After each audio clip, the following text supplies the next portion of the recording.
A galera que nos acompanha nas redes sociais viu que no mês de janeiro, no final de janeiro especificamente, eu e meu marido fizemos parte de um grupo e fomos convidados para fazer uma viagem de escuta missionária para a Índia e também o norte da Espanha. Eu sei que eu recebi inúmeras perguntas, várias curiosidades. Foi muito legal o feedback da galera enquanto a gente ia postando as fotos, os vídeos, e foi uma viagem muito intensa em todos os sentidos, muito emocionante. Com certeza é algo que a gente vai levar para o resto da vida, não só o que a gente viveu ali, mas muitas das coisas que a gente aprendeu também.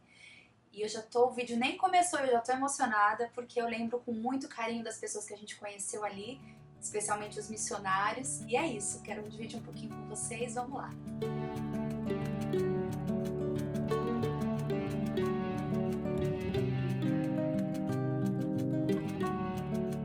Quando surgiu esse convite, foi por parte do Breno, que é o cara mais doido, assim, doido lindamente, sabe? Aquele cara doido por Jesus. O Breno é o fundador do movimento Povos e Línguas, ele juntamente com a sua esposa. E foi algo desafiador, a gente nunca tinha feito uma viagem especificamente nesse teor, mas de pronto nós aceitamos. E quando chegou a data, a gente já começou com os preparativos. Então, ir para a Índia envolve algumas coisas, desde o certificado de febre amarela, mas é algo que a gente já tinha. A questão também da limitação da bagagem. Isso foi um pouco chocante, que essas informações chegaram assim alguns dias antes do embarque. Então a gente ia pegar um frio intenso tanto na Índia como na Espanha. E era uma viagem no total de 13 ou 14 dias e a gente podia apenas despachar uma mala de 15 quilos e levar uma de mão de 10 quilos. Como a gente sabe que é uma região que a gente ia um pouco mais carente, eu queria levar algumas coisas a mais. Também pela diferença da alimentação, eu queria levar algumas comidinhas, né? Uma frutinha ou outra, barrinha de cereal. Lá não tem muita cultura de usar papel higiênico nos estabelecimentos. Então eu sei que a gente teve uma restrição e tomamos alguns cuidados também de levar alguns medicamentos, porque tem essa questão, né, do saneamento ser um pouco diferente, a gente não ter imunidade para algumas coisas que existem lá. Enfim, mas tudo isso a gente tirou de letra. É desafiadora a questão da bagagem, principalmente para mulher e pelo frio, né, porque é muito tempo, 13, 14 dias viajando, mas tiramos de letra, galera. A gente foi fazendo a mala, pesando a mala, foi tudo tranquilo. O voo, nós fizemos Guarulhos, Portugal, Londres, Nova Delhi, aí Nova Delhi até essa cidade que fomos no norte do país. Eu vou evitar dar alguns detalhes, mesmo porque ainda há muita perseguição religiosa e eu quero ter esse cuidado para não expor as pessoas que estão lá fazendo esse trabalho. Foi muito gratificante, foi uma experiência forte. A gente levou quase 48 horas para chegar lá, foi cerca de 43 horas, então a gente chegou realmente cansado, mas com sede de ver como é que seria. E quando a gente fala em viagem, eu amo essas primeiras sensações, de você chegar no lugar, sentir o cheiro do lugar, os sabores, ver as texturas, as cores. Eu sabia que a Índia eu iria me apaixonar. E foi o que aconteceu. Não exatamente pelas coisas turísticas, pela cultura, isso não foi algo que me chamou a atenção de uma maneira apaixonante. O que me chamou muito a atenção foi um pouco da tristeza no olhar das pessoas nessa região. Né, frisando que eu fui para o norte da Índia e foi essa realidade que eu vivenciei lá. Nós fomos muito bem recepcionados, a equipe de missionários que estava lá, eles, graças a Deus, nos colocaram em hotéis legais, foi tudo muito bem organizado por eles. Graças a Deus não tivemos virose, não passamos problemas com alimentação, embora eu tenha estranhado um pouco, porque embora eu goste de pimenta, a comida lá é muito condimentada, muito apimentada, mas é uma pimenta assim que a gente não tá habituado. Tanto que eles falaram que eles estão lá já há mais de 18 anos, quando eles vêm pro Brasil eles já acham a comida um pouco insossa, né? Lá não tem essa de alho e cebola não, gente. É muito curry, cominho e pimenta mesmo. Então é algo que meu paladar não está habituado. E na parte da alimentação eu tive um pouco de dificuldade, mas assim, iria pra lá de novo? Com certeza, foi incrível a experiência. A comida de lá é muito baseada na culinária vegetariana, então algumas cidades não tem nada de carne. Então carne vermelha você não encontra em nenhum lugar do país, mesmo por conta da cultura e da religião. Eles entendem que a vaca é um animal sagrado, então eles não comem, né? Então em algumas cidades onde existe algum tipo de carne, geralmente é o frango que você vai encontrar, o ovo, né? Esse tipo de proteína. Mas enfim, essa foi a parte um pouquinho mais difícil, mas que tiramos de letra também. Agora, sobre ainda a comida, eu vou mostrar um pouco, porque eu registrei pra vocês agora a culinária tibetana, que lá tem vários restaurantes tibetanos. É incrível, eu amei esse tipo de comida, tenho vontade de comer mais e foi muito gostosa a experiência. Mas eu registrei e vou mostrando aqui um pouquinho pra vocês também a respeito disso. Nós chegamos lá num sábado à noite, no domingo de manhã começava a nossa peregrinação ali pelo norte da Índia. Nós fomos conhecer uma parte de um aterro, se é que eu posso dizer assim, acho que sim, né? Aterro tibetano, onde tinha um templo budista também. E foi algo bem impactante. Tem uma discrepância social dos bairros totalmente indianos, desse bairro que é mais tibetano. Então tem uma diferença social, um pouco mais elitizado, né? Tem a questão das cores mais bem acabados. Mas mesmo assim foi muito legal a experiência e foi muito impactante as crianças que eu vi ali, foi meu primeiro contato e eu tava assim ansiosa por ter esse contato com crianças. E Deus permitiu que isso acontecesse no primeiro dia, né? A gente chegou no sábado à noite, no domingo de manhã, assim, a gente encontrou aquelas crianças. E eu confesso que eu fiquei um pouco chateada porque eu queria ter chegado lá carregada de coisas, sabe? Presente e comidinha e doce e tal, e é coisas que alegram o coração das crianças. Mas graças a Deus isso também foi muito tranquilo, porque a nossa moeda, na Índia a nossa moeda tem valor, viu, Brasil? Acho que é um dos poucos lugares. Então foi muito fácil comprar as coisas lá, todo lugar tem mercadinho. E aí eu lembro que as crianças vinham e cercavam, né? Não eram muitas crianças nesse primeiro momento. E eu fui registrando, vocês estão vendo aí as imagens. E eu lembro que a missionária falou assim, pode deixar eles escolherem. Aí eu fiquei, ai meu Deus, será que meu dinheiro vai dar? Mas foi super tranquilo, eu acho que tudo deu, não lembro agora exatamente, mas se foi 200 rupis, que equivale, eu sei que deu cerca de 20 reais, deixando as crianças escolherem salgadinho, suco, chocolate, então foi muito tranquilo e elas ficaram assim muito felizes, todas coloridinhas e a vontade de colocá-las na mala assim foi grande. Logo depois a gente foi visitar um templo e eu lembro que eu fiquei assim um pouco assustada quando eu vi algumas mães com alguns bebezinhos. Elas eram indianas também, algumas também são moradoras de rua e até essa foto que a Lorena fez me impactou muito, né? Quando eu vi o menininho, ele tava peladinho da cintura pra baixo e tava muito frio, era um dia que a gente tava assim de blusa de lã, cerca de 5 graus, frio mesmo. E as crianças peladinhas mesmo, sem fralda, sem cuequinha, sem nada. Até porque não tem condição financeira de lavar, de comprar fralda descartável, então acho que é mais fácil quando for fazer as necessidades. Então isso me deu assim, já foi um primeiro choque de realidade, né? Mas enfim, tudo que a gente foi vendo, nesse dia mesmo, no final, a gente encontrou um casal muito precioso, levado por esses missionários que são brasileiros. Eles fazem um trabalho incrível, eles são missionários ingleses, estão na Índia há 35 anos, e eles moram perto de um orfanato também, tibetano, e fazem um trabalho lindo. Pelo que eles nos falaram, muitas escolas ali na Índia acabam que os professores não têm aquele compromisso sério. Eles são registrados, recebem, mas acabam meio que sendo fantasmas, então acabam que deixando muitas famílias na mão mesmo, né? Sem aula para as crianças, e eles tiveram a grande ideia de montar uma creche, uma escolinha para crianças, onde todos os dias é garantido que tem aula para eles, e é o que hoje em dia se fala muito, porque antigamente quando se falava em missões, a gente pensava, aquela pessoa que não deu certo em nada e vai fazer missões. Hoje em dia não é assim, e antigamente também não era exatamente, né? É uma visão errada que a gente tinha dessa questão. Mas as pessoas precisam entrar no país através de um negócio, é o que a gente chama de business as mission, né? Negócio como missão. Mesmo porque é difícil de você dividir a sua vida hoje como secular e profano, secular e cristão, secular e sagrado. A gente é uma coisa só, não tem como dividir, essa minha parte não é cristã, essa minha parte é cristã.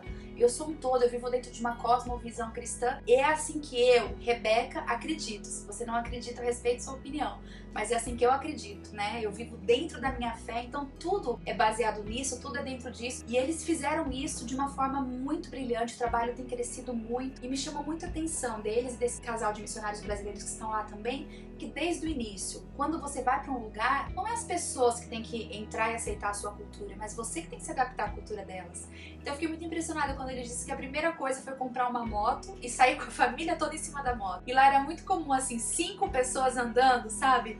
Em cima de uma moto, e aí eles queriam que os vizinhos vissem isso neles, nós somos do Ocidente, nós somos ingleses, somos da pele branca, mas a gente tá aqui para viver como vocês E é isso que vai ser, e é incrível, né? É incrível como o que isso vai gerando nas pessoas. Quando a gente fala do norte da Índia, é um lugar onde o hinduísmo é muito forte. É o tronco mesmo do hinduísmo. É por isso que é tão importante ter esse tipo de trabalho missionário, de evangelismo nessa região, porque se de alguma forma isso se quebra ali, se quebra no restante do país. E nós tivemos também aula sobre hinduísmo, sobre budismo, e foi muito enriquecedor e um pouco perturbador também saber dessa realidade, né? E a gente viu assim muitos ídolos na parte hindu, né, espalhada por todo o país, e alguns deuses assim, confesso que são assustadores, inclusive por suas histórias, que na nossa cabeça não faz muito sentido. E pela cultura deles, eles acreditam sem questionamento. Então é interessante.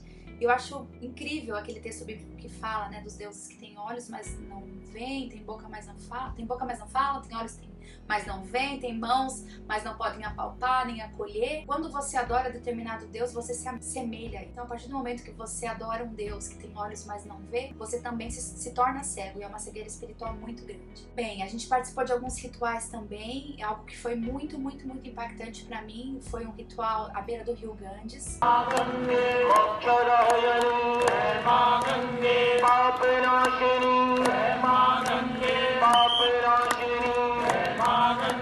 E esse ritual acontece todos os dias, às 6 da tarde e às 6 da manhã, onde cerca de 50 mil pessoas vão para aquele lugar, adoram o rio, adoram esses deuses. Eu fiquei muito impressionada porque era um frio tão grande, cerca de 3 graus, 5 graus, né? Não é uma água limpa, e as pessoas entrando ali, se batizando, acreditando que aquilo ali pudesse levar as suas culpas, os seus pecados, fazendo as suas rezas de uma maneira muito intensa.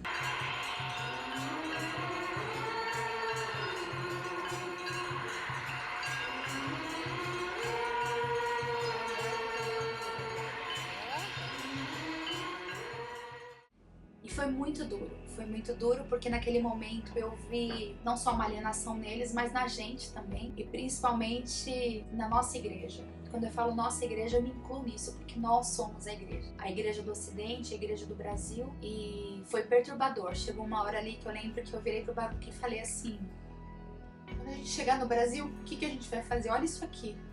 As pessoas precisam vir pra cá. O evangelho de Cristo precisa chegar até aqui.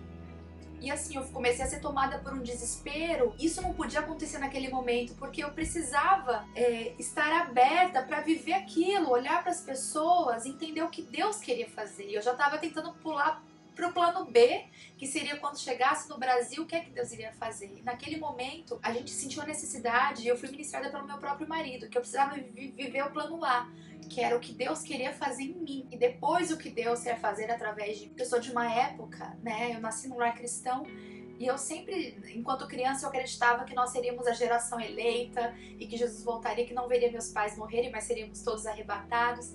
E hoje é muito difícil, eu vejo isso cada vez mais distante, porque há muitos povos não alcançados. Foi muito difícil mesmo. No dia seguinte a gente participou também de algumas cerimônias de cremação, porque por essa religião, né, pelo hinduísmo, quando as pessoas morrem, elas precisam ser rapidamente levadas para perto do rio e serem queimadas, e depois as cinzas são jogadas. Então é um ritual assim muito triste também, não tem mulheres.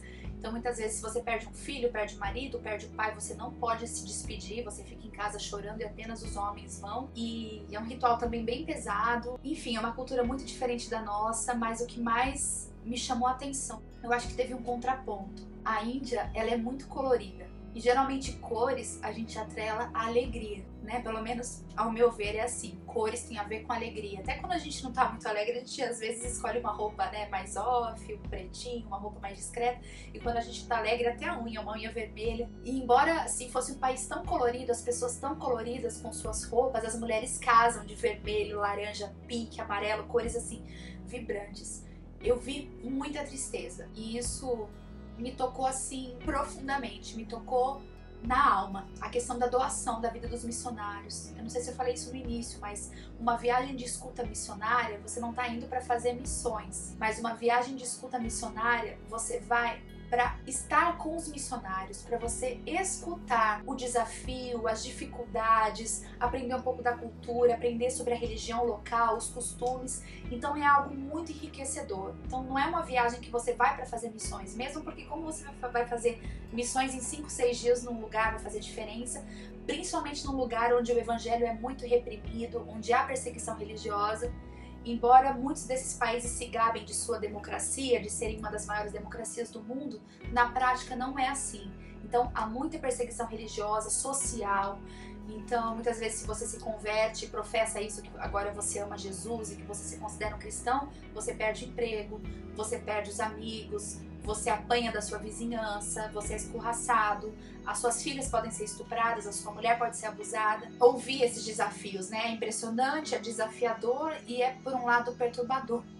E ter esse contato direto com esses missionários também foi algo, assim, muito enriquecedor. E a verdade é que, quando eu fiz essa viagem, eu achei que eu pudesse levar algo, fazer algo por eles, mas foi imensamente, infinitamente mais do que fizeram por mim, pelo meu marido, pelo grupo. Estávamos em 8 pessoas aqui do Brasil e foi muito impactante você ver as pessoas doarem as suas vidas por pessoas que elas não conhecem, por uma tradição totalmente diferente, por uma cultura muito diferente da gente e estranha sobre alguns aspectos, né? Não estranha, mas é algo que a gente não está habituado, tem muitas particularidades a cultura indiana.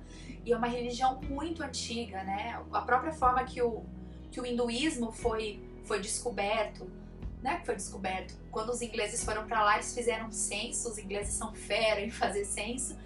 E tudo que não se enquadrava em nenhuma religião foi denominado hinduísmo. Então, isso aqui não é do islamismo, isso aqui não é do cristianismo. Não, então isso é hinduísmo. Então é uma religião assim de muitos e muitos anos, milhares de anos atrás. Lembro que uma das vezes eu falei, gente, a comida é tão apimentada, tem tanto cominho, como que vocês conseguem comer? A missionária virou pra mim e falou, tem 4 anos que eu aprendi a gostar dessa comida e foi muito forte pra mim, que eu confesso que em 5, 6 dias eu já tava doida por um arroz e feijão. Eu não imagino alguém comendo algo por 14 anos sem gostar, mas por muito amor a Deus, isso é lindo, isso é lindo. Então é muito fácil e do fundo do meu coração eu oro muitas vezes dizendo, Senhor, eis-me aqui. Mas não é fácil você encarar e obedecer nesse sentido, embora eu esteja disposta, se também for isso que Deus tem pra minha vida ou pra sua vida. Porque a gente só é feliz quando a gente obedece o que Deus tem pra gente, né? Enfim, terminando, eu vou voltar pra fazer outro vídeo, eu quero falar também da Espanha, mas foi muito dura as despedidas. Na hora que nós nos despedimos, algo que me marcou muito foi esses missionários dizerem que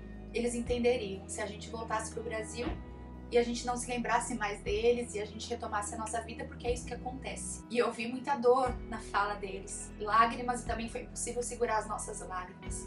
E eu fui desafiada também a amar mais e ser mais grata e fazer esse exercício de gratidão por onde a gente já passou. Eu e o Baruch estamos tentando fazer isso, porque a gente já ministrou em vários outros países e é muito desafiador, gente. A gente não sabe o que a outra pessoa vive, não é porque tá fora do Brasil que tá tudo bem, não é porque tá na Europa, não é porque tá nos Estados Unidos. Estar longe de casa, estar longe da família, da sua igreja, da sua cultura, de uma comida que você não gosta, que você não tá habituado, é uma doação muito grande. E por que a pessoa está fazendo isso? Por amor a Deus. Por amor a Deus. Então isso é algo muito, muito impressionante. Graças a Deus a gente voltou assim, olha, a nossa rotina vai voltar, mas a gente não vai se esquecer. E assim tem sido. Nós já estamos em final de março, né? Esse vídeo provavelmente vai ao ar agora ou em março ou em abril. Mas a gente continua com esse contato, orando. E agora estamos abertos para ver o que Deus vai fazer através de nós. Porque não tem como fazer uma viagem nesse teor e continuar sendo como a gente era antes. E eles também, só para resumir, que eu acabei não falando sobre isso, mas eles fazem também um trabalho através de uma escola de idiomas. E essa escola é o meio deles criarem relacionamentos com as pessoas. E através desse relacionamento, com o tempo, né, você vai demonstrando com a sua vida e você pode também ter a oportunidade de falar de Jesus. Porque não é um lugar que se chega e se prega assim abertamente no norte da Índia. Ressaltando que eu estou falando sobre o norte da Índia, que foi onde eu conheci. Estamos lançando uma campanha também para ajudá-los, onde eu e o Baruch estamos apadrinhando, e eu vou deixar as informações aqui também na descrição do vídeo, se você puder acessar o site e também nos ajudar por isso, porque o trabalho que eles estão fazendo é incrível, estão lá já há 18 anos, e os testemunhos sobre as castas, sobre a transformação social das pessoas que eles atingem, das pessoas que eles conseguem falar do amor de Jesus é incrível. E quando os indianos realmente se abrem para isso, é algo transformador, porque o amor de Jesus é incomparável, né? O que ele fez, a trajetória dele. Então você nos ajude também com isso, a fazer com que mais pessoas conheçam Jesus e também se levantem para fazer missões. E eu sei, para terminar mesmo, o Brasil é um celeiro de missionários. Eu ouvi isso recentemente, que nós somos cerca de entre 22 e 26 milhões de jovens e adolescentes cristãos. E eu sei que se a gente se levantasse para fazer missões em menos de 2 anos no mundo, não haveria mais nenhum povo não alcançado. Então que o Senhor tenha misericórdia da gente. Eu senti vergonha de mim, senti vergonha da nossa igreja, né? Nós como igreja, porque a gente manda, mas não cuida. Muitas vezes um telefonema, ei, tô orando por você, você é importante pra mim, continue. Isso faz toda a diferença. Ai, é isso. Que Deus abençoe você. Acesse esse link aqui na descrição e nos ajude com essa campanha também. Deus te abençoe.